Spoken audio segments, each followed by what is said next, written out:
What's happening, my people? So, the sport of boxing is a very dangerous sport. And, Patrick Day, I don't know what his state of his condition is. I hope you guys can tell me what the state of his condition is. I'll be able to hear much more on him. I don't know if he's alive. He should be alive still. He should recover as well. Remember, Adonis Stevenson was moved out on a stretcher. He's now able to throw punches at a punching bag. So anything is possible. So we're praying again for Patrick Day to recover fully from his injuries. I want to talk to you guys about a certain fighter. He's also Patrick. His name was Patrick Stone. He's a fighter in the 90s. It was a southpaw. It was light heavyweight was the division. And he faced the fighter Gary Wills. He won the fight by unanimous decision. I was trying to look for the fight, but I couldn't find it. This was in August 17th of 1990. He beat Gary Wills. It was in Australia. And he was fighting for the Australian Queensland State light heavyweight title. Even though he beat Gary Wills, he died of injuries due to the fight. Probably was a grueling fight. He died of injuries due to the fight. And why am I citing this? I'm citing this because a lot of people think it's only when you get hit with a punch or, that you can get badly hurt due to losing a fight in a loss, where a referee might not have stopped the fight in time, or your corner didn't throw in the towel and you were taking unnecessary punishment. But it can also happen in a win. So that's why I cited this specifically, seeing that Patrick Day is now in a coma, as far as we do know.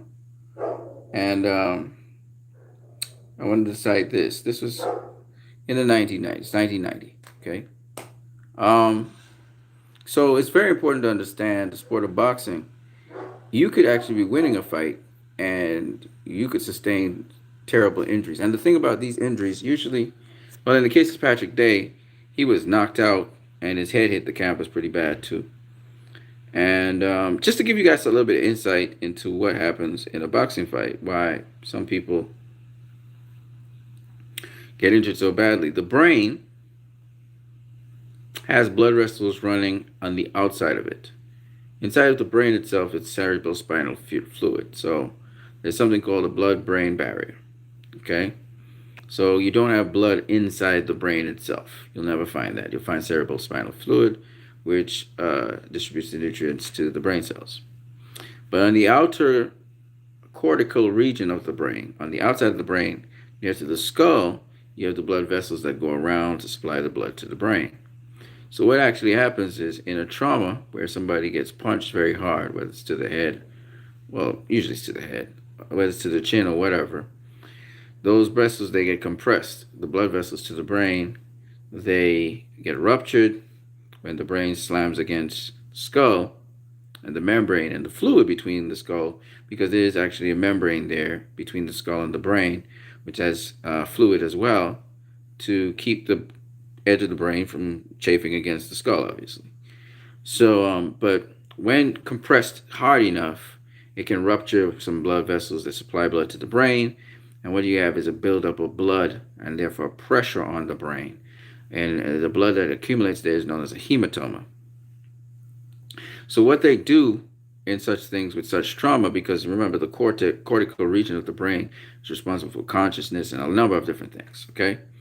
So the outer surface, that's the outer surface of the brain. So that when pressure is applied to it too much, it can cause restriction of blood flow, restriction of oxygen flow to the cells of the brain, killing the cells of the brain, okay?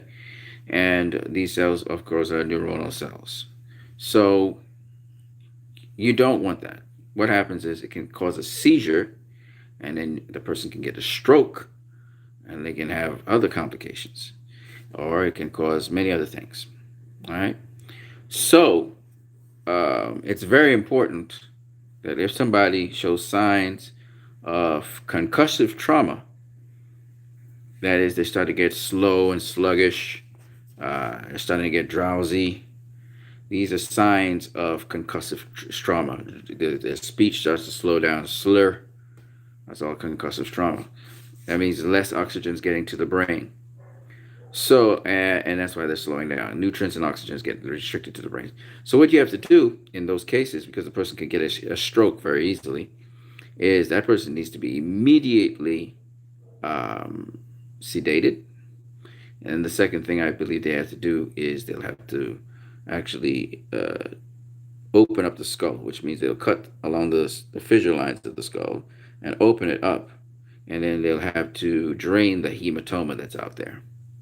So they try to drain that bleed out there and then wait for the swelling to go down. Okay?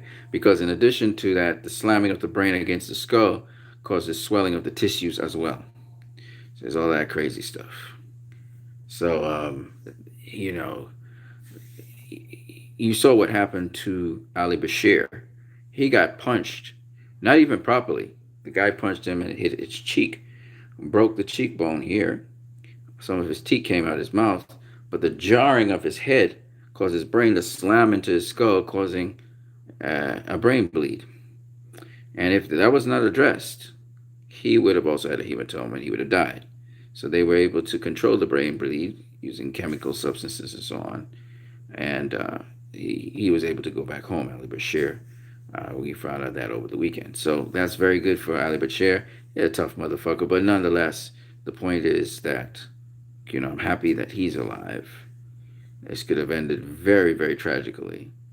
And then it didn't matter if justice was served because a life would have been taken. And therefore, the asshole who would have done it would have gone to prison for either manslaughter or murder. But as it stands, it's only aggravated assault he'll be charged with. And I do think that coward, though, should face Ali Bashir in the ring. So he can get his ass whooped. Sign a form and get to work. Now, with respect to Patrick Day, hopefully, they've been able to address the situation rather quickly. Hopefully, I say. Whether he's in a coma or not, the most important thing, besides the brain damage that may have happened, first of all, is to see if the swelling of the brain will go down. If the swelling of the brain goes down, and the swelling of the tissues, then the next question is how much damage has been done. If the damage to his cortical region is not that bad and he hasn't gotten an induced stroke, or they haven't induced a stroke to him, or they haven't, because a stroke can happen. Sometimes they induce a coma on you so that you don't get a stroke. You don't get other complications. The coma is to slow you down and to help you to heal faster. So they induce a coma. Some people don't come back out of it. Sometimes inducing a coma, the chemical that might be used to induce the coma, might have been it might actually work adversely to the person who's been given that. Sometimes it's just too late and the person's already deteriorated and you're just really delayed in the inevitable. So, these are touch and go situations. But what it teaches us is how dangerous boxing is. And like I said, there's a very small margin for error in boxing. A lot of boxers, pay very dearly for,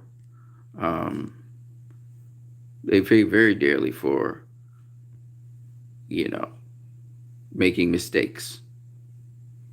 So I have to talk to you guys about round 2 of Sugar Ray Leonard versus Marvin Hagler. I will come with that very soon. As you can see, it's set up there. I looked at the fight from beginning to end, and I came to a separate conclusion to what I had before. So that's also very interesting. Shout out to the person who is watching this video. Don't forget to smash the like button if you like this video as well. You can also share it, comment, subscribe to my channel if you haven't.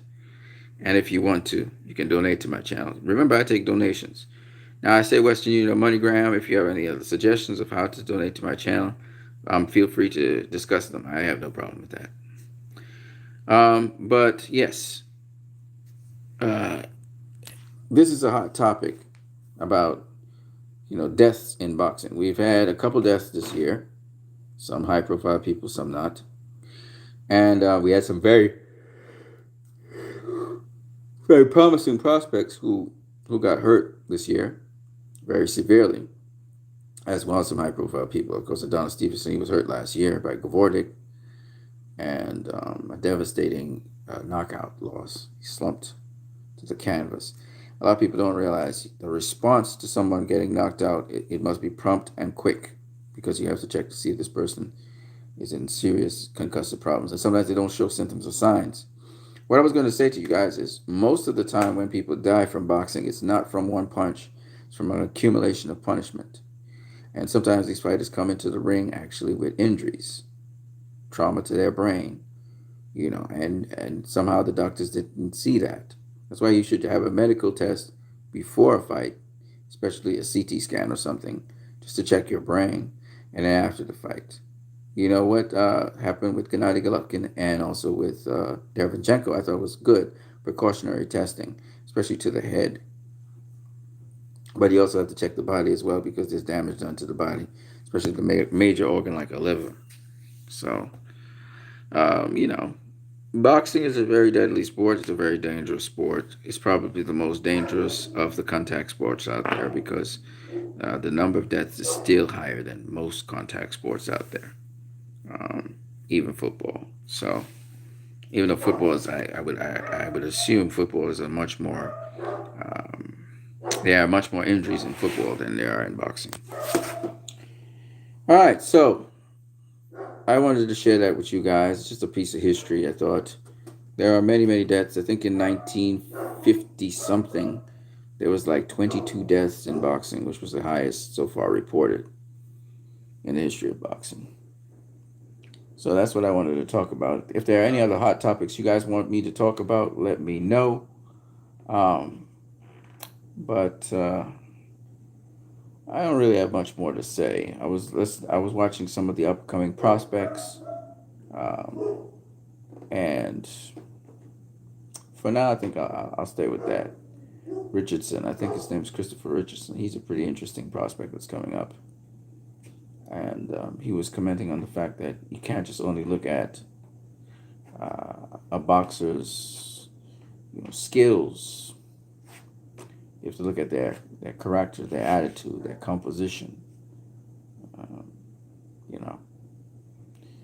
Anywho, their characters, he said. So it's very interesting, the things that you pick up in boxing.